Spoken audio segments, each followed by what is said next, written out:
ನಮಸ್ಕಾರ. ನನ್ನ ಹೆಸರು ಶಿವಕುಮಾರ್ ಅಂತ. ನಾನು ಚಿಕ್ಕಬಳ್ಳಾಪುರದಿಂದ ಬಂದಿದ್ದೀನಿ. ಇವತ್ತು ನಾನು ಈ ಗುಬ್ಬಿಕಂಠ ಹೋಮ್ ಸ್ಟೇ ಇದರಲ್ಲಿ ಸ್ಟೇ ಆಗಿದ್ದೀನಿ. ಇಲ್ಲಿ ಫ್ಯಾಮಿಲಿ ಅವರೇನೆ ನಡೆಸ್ತಾ ಇರೋವಂಥ ಒಂದು ಹೋಮ್ ಸ್ಟೇ ಆಗಿದೆ. ಇಲ್ಲಿ ಮಲೆನಾಡಲ್ಲಿ ಇರೋವಂಥ ಮುಳ್ಳಣ್ಣಾಗಲಿ, ಹಲ್ಗೆ ಹಲ್ಗೆ ಹಣ್ಣು ಮತ್ತು ಕೆಲವೊಂದು ಹಣ್ಣು ಎಲ್ಲನೂ ನಾವು ಬೆಂಗಳೂರಲ್ಲಿ ತಿಂದೇ ಇಲ್ಲ, ನೋಡೂ ಇಲ್ಲ. ಇಲ್ಲಿ ಸೀಸನಲಲ್ಲಿ ಹಾರ್ವೆಸ್ಟ್ ಮಾಡೋ ಅಂಥ ಹಣ್ಣುಗಳನ್ನು ಬಂದು ತಿನ್ಬೋದು. ಮಲೆನಾಡಲ್ಲಿ ಸಿಗೋ ಅಂಥ ಹಣ್ಣುಗಳೆಲ್ಲ ಇಲ್ಲಿ ಸಿಗ್ತಾ ಇದೆ. ಮತ್ತು ನನ್ನ ಹಿಂದೆ ಏನು ನೋಡ್ತಾ ಇದ್ದೀರಾ, ಅದು ವಾಟೆಕಾಯಿ ಅಂತ ಹೇಳ್ಬಿಟ್ಟು ಮರ. ಅದು ಹುಣಸೆ ಹಣ್ಣಿನ ಬದಲು ಇವರು ಅದನ್ನು ಹಣ್ಣನ್ನು ಹಾರ್ವೆಸ್ಟ್ ಮಾಡಿ ಅದನ್ನು ಕಟ್ ಮಾಡಿ ಒಣಗಿಸಿ ಅದನ್ನು ವರ್ಷ ಪೂರ್ತಿ ಹುಣಸೆ ಹಣ್ಣು ಬದಲಾಗಿ ಯೂಸ್ ಮಾಡ್ತಾ ಇದ್ದಾರೆ.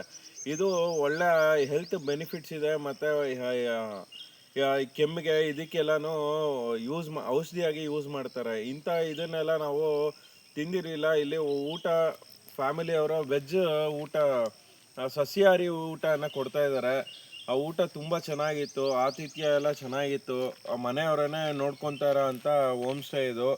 ಇಲ್ಲಿ ಕಾಡಲ್ಲಿ ಬಂದು ಧ್ಯಾನ ಮಾಡೋದು, ನಮ್ಮ ಈ ಸಿಟಿ ಲೈಫ್ ಬಿಟ್ಟು ಬಂದು ಒಂದು ನೆಮ್ಮದಿ ಬೇಕು, ಈ ಮೆಡಿಟೇಷನ್ ಬೇಕು, ಒಂದು ಇದು ಮಾಡೋ ಅನ್ನೋರಿಗೆ ಒಂದು ಒಳ್ಳೆ ಜಾಗ ಆಗಿದೆ.